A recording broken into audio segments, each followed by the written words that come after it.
Welcome to Talking Feds, a roundtable that brings together prominent former federal officials and special guests for a dynamic discussion on the most important political and legal topics of the day. I'm Harry Littman. When the long-anticipated Trump-Musk breakup arrived this week, it was like a top spinning violently out of control. The incineration of the bromance had an element of the spectacular, with each combatant upping the ante like seventh grade kings of the universe. Just 4 months ago, Musk had said, "I love real Donald Trump as much as a straight man can love another man." 2 news cycles later, the mood had curdled, as Musk's swipe at the big beautiful bill gave way to a full-throated call for Trump's impeachment. The spectacle was riveting, but also infantile and dangerous. For 20 weeks, Trump and Musk had each exercised an outsized, largely unregulated influence on American politics. Their rupture threatened real-world fallout. By week's end, that fallout took the form of a Supreme Court decision allowing DOGE, now run by Musk loyalists, some seemingly eager to draw blood from the president, to access every American's Social Security information. Trump's support in Congress also showed signs of slippage, an ominous development given that he needs near-unanimous Republican backing in both chambers to pass his big, beautiful bill. Cracks began to appear in both the House and Senate, driven by divergent objections, from the bill's staggering $2.4 trillion price tag to deep cuts to Medicaid and other social programs. The courts, too, continued to deliver body blows to the administration. A series of federal judges, seemingly fed up with the White House's pattern of constitutional overreach and courtroom misrepresentations, issued rulings that pulled no punches. There were breakthroughs in 2 alien cases, but the administration stayed on the offensive. They brought 1 Guatemalan detainee back to the U.S., only to re-detain him pending new deportation proceedings. And on Friday, just after we taped, the administration, despite repeated assertions that it couldn't and wouldn't return Kilmar Abrego Garcia, did exactly that. But instead of freedom, he now faces criminal charges in Tennessee for transporting undocumented migrants. To analyze this destabilizing moment, a political landscape where Trump is now encircled by resistance, estrangement, and revenge, we're joined by 3 of the sharpest political and legal thinkers in the country. And they are Adam Klasfeld, the editor-in-chief and co-founder of All Rise News, a standout Substack publication covering the law in the Trump era. Previously, Adam was an MSNBC legal contributor and Just Security senior journalism fellow, among other roles in legal analysis and reporting. I love having the opportunity to say it. It's more and more rare, but this is his first time on the podcast. Others who know my Substack are familiar with our regular check-ins from different courts around the country. Adam, thanks so much for joining. Great to have you. Thank you so much, Harry. Great to be here. Norm Ornstein, a political scientist and co-host of the podcast Words Matter. He's also a prolific author, including the bestseller One Nation After Trump, a guide for the perplexed, the disillusioned, the desperate, and the not yet deported, a diminishing class. Norm, thanks so much for joining. As always, Harry. And Bob Shrum, one of the country's best-known political strategists. He currently serves as the director of the Center for the Political Future at USC, making us colleagues of a sort. Bob's a former political consultant who worked on numerous Democratic campaigns, including as senior advisor to the Kerry Edwards campaign in 2004 and the Gore-Lieberman campaign in 2000. Always great to be able to welcome you, Bob. Thanks for joining. Thrilled to be here with all of you. Well, it had been widely anticipated even when Musk was handing out $1 million checks in the campaign or boogieing in cabinet meetings. But man, when things began to go off kilter, they spun violently out of control and left the country with the specter of the world's richest man taking on the world's most powerful man in a steel cage match. The immediate trigger for the divorce to the Trump Musk bromance was Musk's trashing of the big, beautiful bill, which he calls now a disgusting abomination. But the breakup might have been in the works from the time of the engagement. Was this buddy movie always doomed to have a bad ending? Sure. You put these two personalities together, and they both have gigantic egos that fill the room. At some point or another, they were going to have a conflict. Musk basically failed with Doge. I mean, he didn't save nearly the money he said he was going to save. He just did things like close down the weather service so people aren't going to be able to figure out whether or not there's a hurricane coming. Newscasters aren't going to be able to tell us. So he seemed to shift his attention to this bill that's moving through Congress. And he said quite rightly, by the way, which I I don't agree with him very often politically. He said quite rightly that the bill was going to massively increase the federal deficit.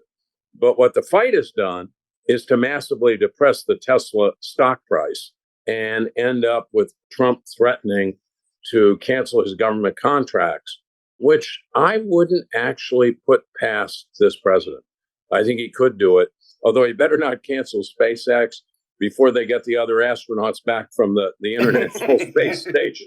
Right. They would be called by Trump suckers and losers, Bob. Exactly. Right. Which is appropriate on the day of, it's D-Day and only appropriate to reflect back on when Trump said that. I was gobsmacked, Harry, because who expected that two narcissistic sociopaths used to being alpha males and crushing opposition would come to blows? I mean, who would have guessed? But remember that when Trump brought Musk in, he thought this guy is going to give me a ton of money and I will sideline him on some meaningless thing that we can give a title to called Doge. And then he will be basically pushed off to the perimeter like so many others who have been my lickspittles. And Musk thought, I bought him and I paid for him, and now he is going to be at my feet. And remember that after the election, Musk pretty much set himself down at Mar-a-Lago, followed Trump around, made it clear that he saw himself as, at minimum, a co-president. So the only question here is why it took so long. But, if you're Musk and you think with all that money, you can crush anybody, but you're Trump and you have the Justice Department and the FBI, much less all of these contracts at your disposal, you've got a whole lot of leverage. And I think I would just end with Musk saying, we know why the Epstein files have not been released. It's because Trump is all over them. That is an unveiled threat to Donald Trump. You try and really take me out of my government contracts.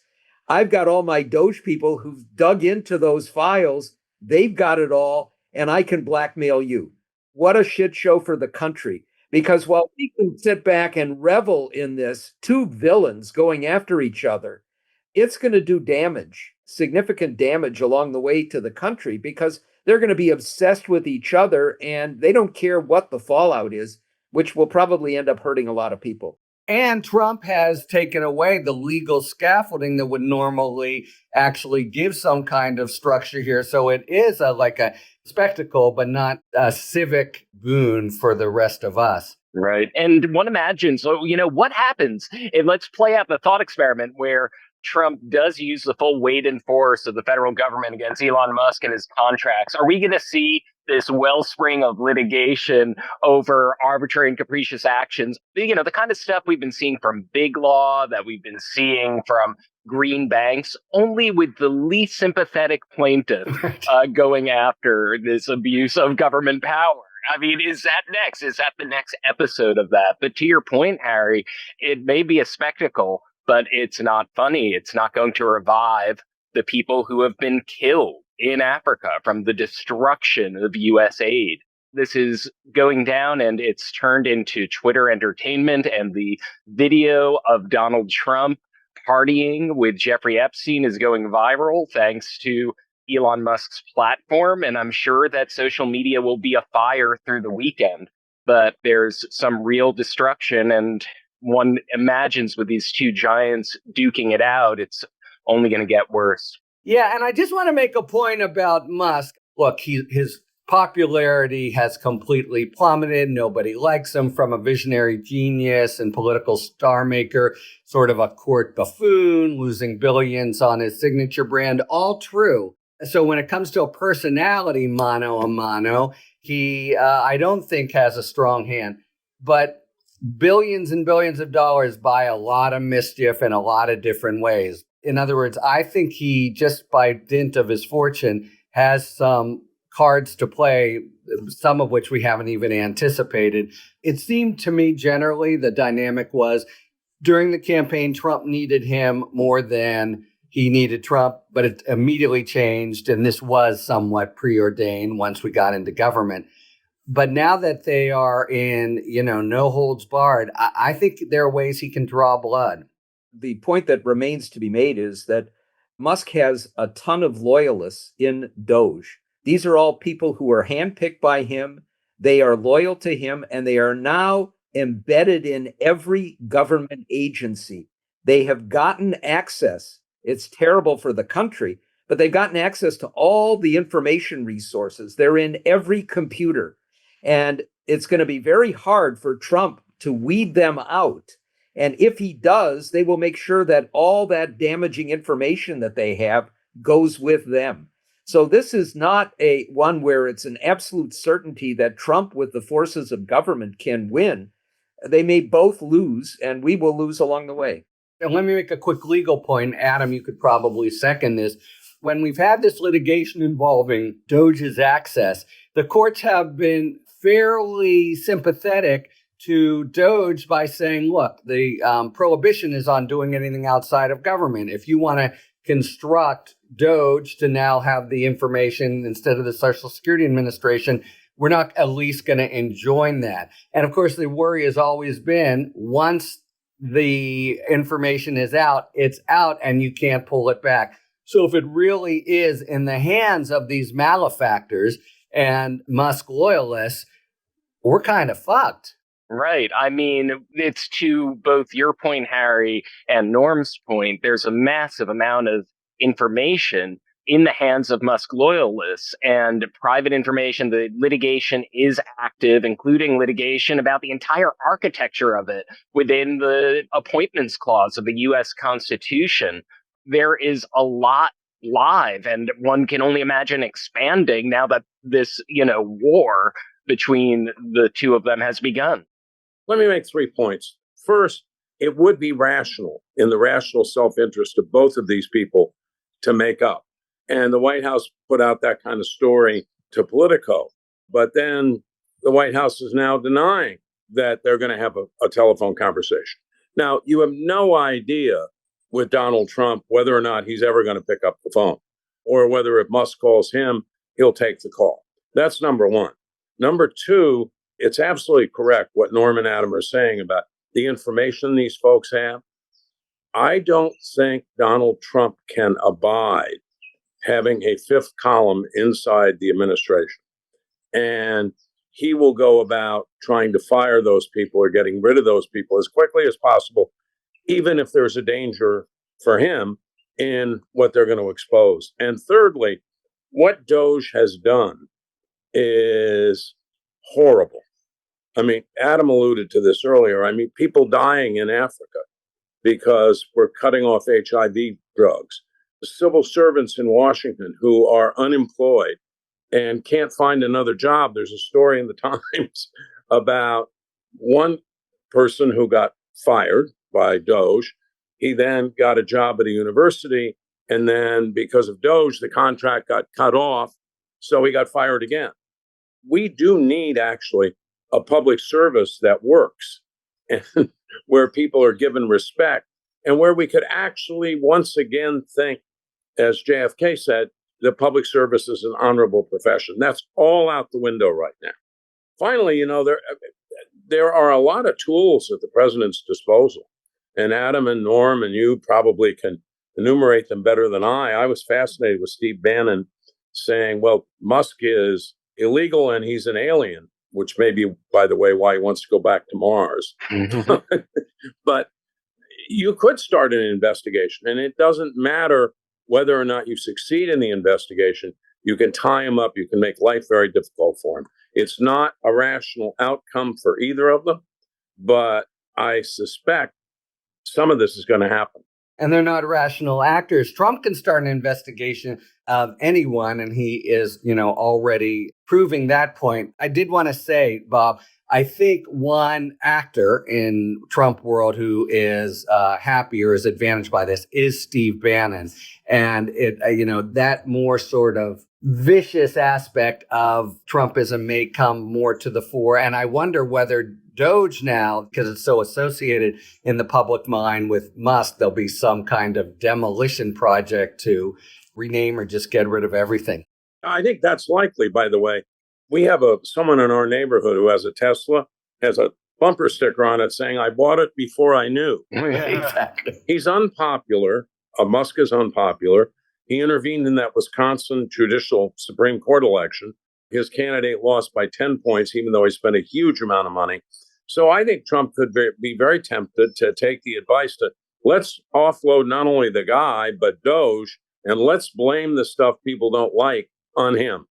Just to echo what Bob was saying about Doge's destructiveness, with the background of today, we are speaking on the anniversary of D-Day, and there are some 200 protests across the country because veterans have been affected disproportionately by the gutting of the federal government, simply because even though veterans represent 6% of the U.S. population, they represent roughly a quarter of the federal workforce because of laws that have been in place. So among all the other threats to veterans that are on the forefronts of many of their minds today during these protests, one of them is this gutting of the federal government. And as to the Steve Bannon-Musk rivalry, it's really interesting because I had wondered from the beginning, this has been going on for months, and one wondered what cards Steve Bannon thought that he held in this. He doesn't have the same proximity to power that he once did.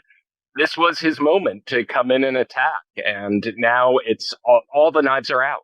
This whole saga is equal parts comedy and tragedy, but Robert Reich had, the best summary of the fight, I think, and really the sort of sober aspect of it and what it means for American people. I just read his thoughts and ask what you guys think. But that any of us have to care about the messy breakup of these two massive narcissists, and that they both individually wield such massive power is an indictment of our political system and further proves the poisonous influence of big money on our democracy. I couldn't agree more. Musk putting 290 million or more into this campaign, whether he bought Trump the election, as he is saying, we'll not know for sure. But the fact is that this big money has had a pernicious impact. But, in a broader sense, Harry, we've seen this play out before. There was a book and a movie called The War of the Roses, basically about a couple who were getting a divorce, and it gradually went to a kind of scorched earth warfare where everybody in their orbit was destroyed along the way. And I'll just reiterate, we have to be concerned here that we're in that orbit. We're in the orbit of both of them. And if they end up, in a single-minded fashion, deciding that the only way out of this is to utterly destroy the other, there's going to be a whole lot of collateral damage. Which is why the attorney there says, go change your mind. So what's the dog pate moment, for the country? In the movie, Kathleen Turner actually makes Michael Douglas's pate to make up, but it turns out it's his dog that she has. To go back to that Reich quote, Elon Musk is a living, walking, breathing refutation of Chief Justice Roberts' opinion in Citizens United. It is clear that what has happened here is that there's massively disproportionate influence that has suddenly been concentrated in the hands of a few billionaires, or in his case, maybe more. Look, the amount of money he spent makes the Koch brothers look, when they were spending a lot of money, makes them look like pikers. The White House was trying to spin last night that the $290 million that was spent for Trump by Musk didn't make any difference because he was going to win anyway, and he won big. He didn't win big. I mean, if you look at what happened in these swing states, the margins are such that at least in 3 of them, which would have given the presidency to Kamala Harris, I think that money made a huge amount of difference. What Musk did, and it was innovative actually, was to go out with a lot of voter contact to people with very specific messages, very targeted messages, who were infrequent voters, and got them to vote. And in fact, the old theory that the higher the turnout, the better the Democrat does, was turned on its head in 2024. So I think he may very well owe the presidency to Elon Musk. In fact, I would argue that the odds are that he does. And even besides that, some of the achievements, the cabinet confirmations, he really came in with these inter-rerum threats on Joe Ernst, say, or Cassidy for RFK. And it was like, do it my way, or I'm funding a campaign against you. What a sort of pristine corruption of the democratic process. You know, we didn't even mention just yesterday, he talked about upping the ante. Musk has called for the impeachment of Donald Trump. That might be the dog pate moment. All right. Supposedly this all started, I tend to doubt it, with Musk's pretty damn vitriolic criticism of the big, beautiful bill. Let's turn to that now, and including how the divorce may affect it. But the bill does seem to be taking on water with a range of criticism from a range of critics, individual provisions to the whole sort of deficit busting price tag. So maybe let's go to some, crass vote counting. You had the Senate Finance Chair is warning there are already likely no votes within the GOP conference. He didn't name names, but people assume he's talking about Rand Paul and Ron Johnson. So, man, they are at zero margin of error. Do we think that the bill's going to tank? At this point, there's very little likelihood that they're going to be able to meet their July 4th deadline with anything. Trump's July 4th deadline. Yeah. And while you have this opposition from 2 who are over on the far right, we've also got a few who are not on the far right. They are not moderates, but Lisa Murkowski and Susan Collins. So they've got a problem. And they're obviously going to have to make major adjustments in that bill. We know one of them that they're talking about, which is, well, we want to take less out of Medicaid. Josh Hawley was one, oddly, who, wanted to support Medicaid. So we'll take it out of Medicare. And so they're going to go after Medicare. But what they can get through the Senate that will make it through the House, which is in a very different place. And remember, that bill passed by 1 vote and probably would not have passed if Jerry Connolly, the Democrat from Alexandria, Virginia, had not died right before the vote took place. But we have to remember one other thing, Harry, which is that all of the 2017 tax cuts expire early next year. They're not going to allow that to happen. And we have a debt ceiling that is looming. And interestingly, Trump wanted to work with Elizabeth Warren to say, let's no longer have this farce of having to increase the debt limit periodically. Let's just do away with that provision. And Russell Vought, who is really the domestic president, the head of the Office of Management and Budget, who wrote Project 2025, talked him out of that. So they've got another deadline coming. And they are worried about another shutdown of the government starting at the end of September. So the pressure on them to do something is going to be very great. I don't think it's going to happen now. I think it's much more likely to, bump up against one of those deadlines in the early fall. But they got to get something done. Whatever they're going to do is going to be bad. You actually would foretell a kind of period of indolence over the summer, and then they got to just cook the book somehow. Well, I think it's possible that the Senate slaps something together that will satisfy 50 of those senators, because they still got J.D. Vance waiting in the wings. whatever passes, Trump is going to call an even more beautiful, big, beautiful bill. But I don't think whatever they get through can make it through the House. And the House may go back and reiterate its own version and try to, take this to a conference committee, but they're not going to be able to get something done. I would be really stunned if they were able to actually pass a bill by their deadlines. I think they'll get a temporary debt limit extension so that they can continue to fight this out. The simplest thing they could do, but it won't satisfy the deficit hawks, would be to strip all the extra stuff out of this bill and just extend the Trump tax cuts from 2017.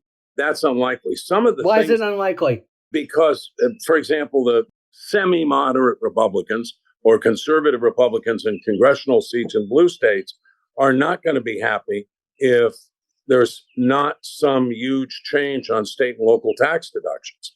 It wouldn't have gotten through the House without that. The Senate, I think, is inclined to strip it out. And the president yesterday, even though he had said during the campaign that he was in favor of a full restoration of the state and local tax deduction, said he was amenable to having it taken out of the bill or at least substantially reduced. But if you look at some of the provisions like the no tax on tips, that's like the whole rest of the bill. It benefits people further up the income spectrum because that deduction means far more to them because they're in a higher tax bracket.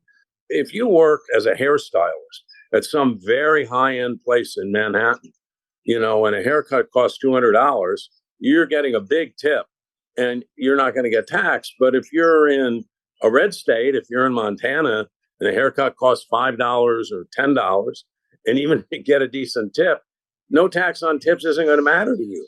So it's not going to matter much. So what you have here is a bill that at almost every single step favors people further up the income ladder. And this isn't a president, administration, and a MAGA movement that claims that it wants to represent working people. They're going to find out, by the way. I'm not as pessimistic as some people are. They're going to find out that people aren't that dumb. And folks are going to figure this out. And touching Medicaid, touching Medicare is an open invitation for a repetition of the 2018 midterm in which the Democrats took the House back. Well, look, that'd be a good thing just for purposes of democratic governance, but there's been an awful lot of not finding out in the last several years. How should Democrats be framing this moment with especially the increasing infighting among Republicans? Because we have this ongoing problem that the MAGA voters, including the new voters you mentioned, are low information voters. So we hope they find out, but do they? And if so, how? They get thrown off the Obamacare exchange because it's been made very difficult. They get thrown off their health insurance because Medicaid has been cut back. We have a challenge here for Democrats. I don't believe that you just sit back and do nothing and wait for people to learn what's happening to them, in part because there is a right-wing information machine that will put the blame on everybody else, and that'll kind of sully things a little bit. And frankly, we have a mainstream media that's more interested in Democratic infighting. All the stories of Democrats in disarray, I'm not seeing all that many about Republicans in disarray. And I fear now, after the Jake Tapper, Alex Thompson book that basically took all of the wind out of any other discourse about Joe Biden, that now we have the former press secretary to Biden saying she's leaving the Democratic Party and going to become an independent, and she'll be all over the media as well. Democrats need to find a better way to communicate to people. And it's not by saying to those working class people that Bob's been talking about, you were idiots to vote for this guy. You were betrayed. You were betrayed. Yeah, it is to personalize it. And you want to take because you don't want to have this in the abstract. Medicaid is going to hurt you. You want to go to rural hospitals and have doctors and nurses say, we can't operate here anymore because they've taken away our revenues. You want to have people who are hurt by all of these programs and make it individuals who are sympathetic. And you want to find your own communications outlets and find a better way of doing this. And that's not just saying, okay, we'll go on TikTok. It's making sure that you're reaching people who did not understand that when they voted for blowing the government up, that it wasn't going to affect them. And they've started to do this, wouldn't you say? I've had a lot of conversations with House Democrats. Senate Democrats, I believe, are a lost cause. House Democrats are onto this. A lot of the state officials are onto this. But there's one other larger point from what Bob was saying. Let's say that Democrats win a big victory in 26. If they go away from that, as they did in 2022, when they won in significant part because of the abortion issue, thinking, okay, we've solved this. We're now over the hump. It's a very different collection of voters who are going to turn out in the midterm elections. They're going to have to find a better way to convince Americans that they're ready to govern again, assuming we even have an election in 2028. If the Democratic Party doesn't stand for working folks and for the middle class, then what is the purpose of its existence? That doesn't mean you abandon civil rights, you abandon defending the individual rights of people, that you somehow or other imitate Republican culture wars, but it means the heart of your message has to be economic and has to talk to the concerns those folks have. That's the engine that pulls the train up the hill. The social issues are a caboose, except in the case of abortion, which, depending on what happens, may reignite as a big voting issue. To echo the points everyone's making here, the budget bill is igniting a lot of political energy right now. Just to look at a data point, one of the things that I do regularly is look at trends in civic engagement. And one of the patterns that I look at is calls to elected officials. And I do that with a partnership with an app called 5Calls. Usually when people call, there's not a repository of data from the Capitol switchboard. So how do you find out what people are doing? And this app is progressive identifying, but they do generate a huge number of calls. And for the past 3 weeks, what I've been seeing and what I've been reporting is people are calling all about the budget bill. They're calling about the provision to restrain federal judges' enforcement power. They're calling about Medicare. They're calling about Medicaid. They're calling in blue states. They're calling in red states. It's a very potent issue that any person looking at this, and we've seen it blow up in town halls with Republican representatives. So if people are paying attention to all of that happening, yes, you flog that issue because that's where the enthusiasm is. A lot has happened in the last 3 weeks of the news cycle. But one thing that has been a constant, at least with this data, people are calling about the budget bill. They're calling about various items in the budget bill, various different parts of it. They're reading up on it. Sometimes they're more informed about it than their representatives are, who have to confess that they didn't read it. So absolutely flog this issue. It's a great point. And I do think we tend to assume there's a kind of monolithic and not very well-reasoned kind of support for Trump, or we don't think of the electorate as very dynamic. And yet it does really seem, to me at least, it's a mystery what pushes things in one way or another. But once the rock kind of starts to move, it really can change pretty quickly. And I did want to just make my one hobby horse point, and it's probably a segue to where we're going, but this is my lookout, and it's deeply troubles me. But you mentioned, Bob, about how they could investigate Musk. Damn right they could. And what we just found out, I'm referring to the Tapper book, they've launched an investigation. He has ordered the Attorney General to investigate, presumably for criminal purposes, Biden's circle of aides for the use of an auto pen, something every administration, every court does. Some of the most honorable public servants are now lawyering up, I'm sure, because there's nothing that stops him, even though it's the soul of corruption, from launching an investigation, as you say. Lawyering up is the whole point. Yeah. Because the truth of the matter is, they are not going to convict anybody of anything. It's not just that. It's everything with Trump is about the grift and the projection. This is a way to deflect attention away from what Trump has done. If you see some of these videos, in one case where he was asked about an executive order and he said, "Well, I don't know about that. I didn't do anything with that."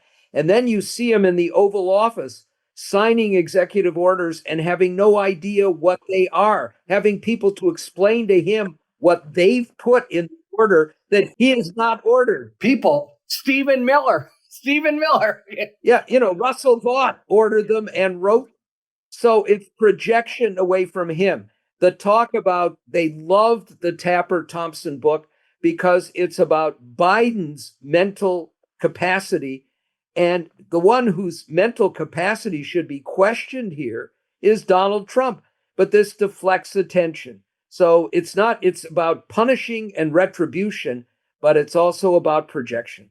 A very simple point that, when I learned about that headline, it was conveyed pretty directly. Trump announces investigation. How many of those headlines have we seen? I've never seen a headline on that with any other president. For all this talk of weaponization, and there was never Biden announces investigation of Trump's theft of classified secrets.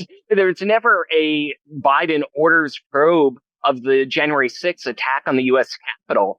And it's just this kind of numbing repetition of an extraordinary thing. Trump announces it. He signs an executive order targeting this person and that person. And it's still just shocking to read that straightforward, accurate headline. He announces an investigation. And that's where we're at. I mean, I think it's arguably about as bad as any authoritarian leader can do. He's done at least 3 times with people who are totally innocent political enemies who are now launching an investigation.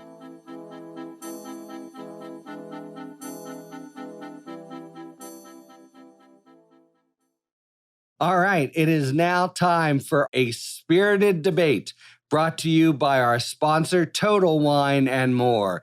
Each episode, you'll be hearing an expert talk about the pros and cons of a particular issue in the world of wine, spirit, and beverages.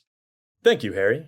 In today's spirited debate, Bordeaux and Napa face off, pitting the Bordeaux Reds against the California Cabs.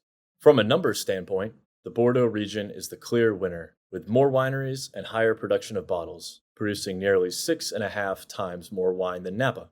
But more doesn't necessarily mean better. Bordeaux wines are a blend of 5 different grapes. The Bordeaux region is actually divided by an estuary and 2 rivers forming the left bank and the right bank. Left bank wines are predominantly Cabernet Sauvignon based, featuring more tannins and bigger overall structure. Right bank wines are predominantly Merlot based, richer in fruit, with a softer mouthfeel and less tannin and acidity. Now, much like the left bank, Napa wines are predominantly Cabernet Sauvignon, and well known for their rich, bold style. Many of these wines are also blends, but you can also find 100% varietal wines from Napa. So whether you're Team Bordeaux or Team Napa, your local Total Wine & More has a huge selection, so you can enjoy the best of both worlds, at a price that won't break the left or right bank. So find what you love and love what you find, only at Total Wine & More. Cheers! Thanks to our friends at Total Wine and More for today's spirited debate. All right, we're leading right into your strike zone here, Adam, because this brings up all the litigation that's coming up. It's been another really active week, especially in the immigration area. Let's start with a genuine breakthrough. So OCG, a detainee, for the first time, the administration bowed to the will of a federal judge who insisted you got to bring back a wrongly deported migrant. And the judge's words, like many other judges, he referred to what they'd done as horrific. But they blinked, or they brought him back. How big a deal is it? And what is its sort of likely influence on the administration's litigation posture going forward? Harry, I think that's just a perfect place to start this conversation, because so often, and I see it on social media, I hear it in conversations, there's so much cynicism and so much fatalism about the actual ability of the judicial branch of government to hold a check to this administration. Here is proof of concept and then some. This is a person who is hiding out in Guatemala, fearing for his life because of anti-gay persecution. And a judge got him on a plane. This wasn't, an order stopping something that is stuck in amber until another round of appeals. A person may be alive today who may not have been alive or free because of this. This is a genuine outcome. And I want people to take stock of how often the orders of federal courts have met with results. Agencies rescued from oblivion. An order yesterday with AmeriCorps. So this particular case that you're flagging right now, that symbolizes the fact that all of these losses, by the New York Times count, more than 180, they're having an effect, and a real one, within a much larger picture of Trump losses on immigration. Let me add a couple of things to that. Trump's feuds don't just end with Elon Musk. Let's go to Leonard Leo and the Federalist Society, right? What happened here is that in his first term, Trump basically gave control over judicial appointments to Leonard Leo and the Federalist Society. They filled the judiciary with these judges, and many of them are actually proving to have some integrity. And they're saying, no, you can't do these illegal things. So Trump's at war with people who have done what they're supposed to do. Then our friend, the great Kate Shaw, testified just this week and filleted Josh Hawley, who put up this chart with all of the injunctions by judges, tiny number for previous presidents, huge number for Trump. And he tried to get her to concede that this is just outrageous. And she said, let's consider the possibility that he's the one who committed all of these illegal acts. And that's the reality here. And the fact is that Trump has lost on 96% of the cases that they've brought. In May, it's gotten worse and worse. In May, he lost 26 of 27, right? Yeah. And if you look at the judges who have ruled against him, they are in almost equal numbers. Judges nominated by Republicans, some great heroes like Lamberth, who was appointed by Reagan. You have J. Harvey Wilkinson, one of the giants of our judiciary, very conservative, and judges nominated by Democrats. So the only hope we've got at this point, the only guardrails in place are being provided by the judiciary and courageous judges. And I fear for their safety. Maybe, but I do want to echo, I'm totally on the Adam plan here that, something has happened within the administration, some combination of getting their heads kicked in again and again of the American people, very strong thoughts that you ought to follow the commands of courts and their own screw up. So in this very case that we're talking about, Christian, the administration came forward. He was in Guatemala. They sent him to Mexico first. And his lawyer said, he doesn't want to be there. He's afraid. When he came up there, he was, for reasons of sexual orientation, also assaulted, kidnapped, held for ransom. And the administration just came forward and said, no. Here's a declaration. He actually said he was fine with that. And then the judge said, let's take a little discovery. And it turned out, this is stunning to me. I just when I think about this for a DOJ lawyer, oops. This, I guess, never happened. We can't find anybody who said it. So the judge hit the roof. And, at that point, it puts them into a corner. And they first said, we're going to try to charter a plane. Now, it seemed like at that point, it was a foregone conclusion. It took them a week. They didn't charter a plane. They put them on a commercial flight to California. But I mean, at that point, they were basically capitulating, as in this other case, where super Marco Rubio is coming to the fore and going to negotiate personally in this Mission Impossible way. But that's setting the stage for compliance. And a lot of bad things are happening, will continue to happen. But that's the number one important thing. And yeah, I was very buoyed, as Adam was, at that development. The acid test here is what happens as some of these major cases get to the Supreme Court. I believe that one of the reasons Trump was so angry at Leonard Leo from the Federalist Society is because Amy Coney Barrett was his pick for the court for that seat. She did vote to overturn Roe v. Wade, but she's voted on a couple of other issues in ways that the president really detests. And they all claim they're originalists. The words of the Constitution mean what they say they mean, and nothing else, and it doesn't develop. Well, the real moment of truth here is going to come with the case on birthright citizenship. I cannot imagine that the court would allow him by executive order to overturn language that is so clear in the Constitution that even a non-practicing lawyer like me remembers word for word. So I suspect John Roberts is a lost cause for them on birthright citizenship. And I think she may be, and even Kavanaugh may be. Alito and Thomas, forget it. Different kind of lost cause, right? The South shall rise again. But I guess I'm disagreeing in this sense. First, I think it's extremely unlikely. I agree with you on the issue. But in the overall scheme of things, we've already had at least one debacle in a Trump versus Wilcox case, and where they rule for him. There'll be others. Oh, sure. I can't see they're doing it, but bigger than individual aberrant opinions would be if they somehow, and we have some sentiment developing among Trump appointees, would let him get away with unreviewable discretion to violate the Constitution. So in that sense, I think he's lost the big battle. I'm a doomsayer kind of every week, but the most important ball I've tried to keep my eye on is this one. And I think where his approval rating is, how many missteps they've made, the screw ups that they've done, they are no longer in a position as they were early on, Stephen Miller and the like, to just say, we're not going to listen to the courts. I think that line has been crossed. That's the biggest line in my nerdy world. The worst decision of all the bad decisions made in the Roberts Court is the immunity decision.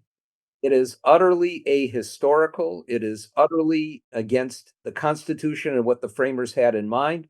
And one might think that John Roberts, after this, would be a little chastened and have some second thoughts given what Trump has done. Trump believes he has been completely unleashed by that decision to do anything that he wants, and that he can also use the pardon power, which is not just pay for play. Give me $1 million, I'll pardon somebody. So it's a crime. That was a crime. Yeah. It's creating a vigilante force out there that he will use, and he'll tell them, I'll pardon you if you do something that violates the law. But what we've seen, including with this decision which is just tiptoeing towards giving him complete unitary executive authority, something that we, I think, can believe that 5 justices might well buy into, the ability to take over all independent regulatory agencies, with this ridiculous notion, well, the Fed is different because they know that if they give that up, the economy blows up. But giving him unfettered executive authority, in spite of occasional decisions where they have to comply on immigration questions, is utterly catastrophic for the country. And I fear we have a Supreme Court where there are 5 justices who are going to unleash him even more. And that's why I say it's an acid test. The Supreme Court is going to be the determining factor in whether or not, Harry, your optimistic notions about the judiciary restraining him will actually come true. Well, I really want to be clear that I've started from a point of total pessimism and concern, literally about the end of the American experiment. Because, Norm, I agree. I think they're going to do this to the independent agencies. I think Humphrey's executor is a dead letter. I think the idea of trying to segregate off the feds, I joke the shoals, they're not really the sort of purists they say they are. All bad, all bad, all bad. But the kind of falling off the cliff scenario would be that the court says something and they get the middle finger back. And look, not only is it going to be so ugly over the next few years, the cleanup will be decades or maybe not even doable. But this one point of, do the courts, when they say, actually prevail, to me is the first thing I'm looking at. So one thing that to kind of thread the needle with everything folks are saying here, yes, there may be very destructive future decisions down the line, but I want to kind of call attention to something that happened this week that reflects a recent Supreme Court decision. That was Judge Boasberg's ruling saying, yes, the people in CCOT, that dungeon in El Salvador, yes, they're entitled to habeas relief. And what did he base that decision on? pointing out that all 9 justices of the Supreme Court agree with him. Yes, they must have access to habeas relief. And to your other point, Harry, in the case of OCG, the fact of the declaration being called into question and the judges scrutinizing that to see if it's anything worse, if it's sanctionable or worse. In that particular decision, it didn't get a lot of attention, but the Judge Boasberg, casts a lot of skepticism about a declaration about what this relationship with the El Salvador decision is all about. Boasberg said that he had to take the government at its word under Supreme Court precedent, but he also reminded government officials that if they lie under oath on a declaration like this, it's perjury. He went out of the way to say that. And I saw a case yesterday in this court where Judge Rice Buchwald said that she was disappointed and disturbed, that she couldn't trust the word of government attorneys. And this is extraordinary stuff. You never, I've been covering this beat for nearly 2 decades now. I never saw this. Now it's routine. I've been litigating these cases, or when I did, absolutely unprecedented to have these series of basically calling out the government on its credibility, time and time again. The damage to the government's credibility in just the last 135 days. All right, I just want my observation here is this apparent disagreement is really not a disagreement in the sense of we're talking levels of horrible, circles of hell, and I'm on the very lowest, and then there's everything. Well, Harry, you're just hoping we get to purgatory. That's all. Exactly. They say the people in purgatory are all happy because they know paradise is before them. That's what Dante said. All right, we only have a minute for our final feature of 5 words or fewer, where we take a question and each of us has to answer in 5 words or fewer. What did we decide on? So we had, how do they settle it? And what is J.D. Vance thinking right now? I thought we should do, how do Musk and Trump settle this feud? My 5-word response is duel, broad daylight, Fifth Avenue. Mine would be they don't. It's at best you get a cold truce like the one between North Korea and South Korea. Here's my proposal. The highest legal exposure wins. Oh, I feel flummoxed. Cheeseburger eating contest. Thank you so much, Adam, Norm, and Bob. And thank you very much, listeners, for tuning in to Talking Feds. If you like what you've heard, please tell a friend to subscribe to us on Apple Podcasts or wherever they get their podcasts. And please take a moment to rate and review this show. You can also subscribe to us on YouTube, where we are posting full episodes, talking books, and bonus video content. Check us out on Substack now, at Talking Feds Substack, where I am posting 2 or 3 bulletins a week, going live and sharing other exclusive content that breaks down the various threats to constitutional norms and the rule of law. You can follow us on Twitter at Talking Feds Pod. Talking Feds remains a completely independent production, so it's your support and nothing else that funds all of our franchises. We just couldn't do it without you. And as you may know, Talking Feds has now joined forces with The Contrarian. I'm a founding contributor to this new media venture, which is committed to reviving the diversity of opinion that feels increasingly rare in today's news landscape, where legacy media seems to be tacking toward Trump for business reasons rather than editorial ones. Rest assured, we are still the same scrappy independent podcast you've come to know and trust, but now linked up with an ambitious and vital project designed for this pivotal moment in our nation's legal and political discourses. Find out more at contrarian.substack.com. Thanks for tuning in, and don't worry, as long as you need answers, the Feds will keep talking. Talking Feds is produced by Catherine Devine. Our associate producer is Becca Havian. Sound engineering by Matt McCardle. Rosie Dawn Griffin, David Lieberman, Hamza Mahadrenathan, Emma Maynard, and Hallie Necker are our contributing writers, and production assistance by Akshaj Turbailu and Sebastian Navarro. Our music, as ever, is by the amazing Philip Glass. Talking Feds is a production of Delito LLC. I'm Harry Littman. Talk to you later.